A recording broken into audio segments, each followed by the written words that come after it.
বাঙালির সবচেয়ে বড় পার্বণ হলো দুর্গাপুজো। বছরে নতুন ক্যালেন্ডার বা পঞ্জিকা হাতে পেলেই বাঙালিদের যে দিনগুলিতে সবার আগে চোখ যায় তার মধ্যে দুর্গাপুজো একটি। হিন্দু শাস্ত্র অনুযায়ী দেবীর মর্তে আগমন ও গমন যে বাহনে তার উপর নির্ভর করে গোটা বছরটা কেমন কাটবে।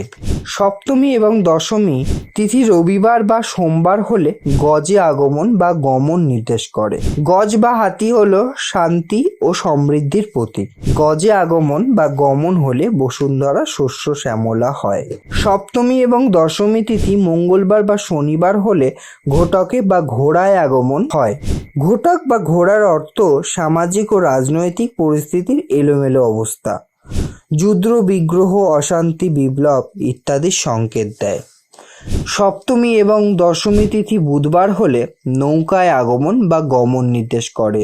নৌকা বন্যার প্রতীক। আবার অনেকে মনে করেন নৌকায় দেবী দুর্গার আগমন হলে চারিদিকে ভালো ফসল হয়।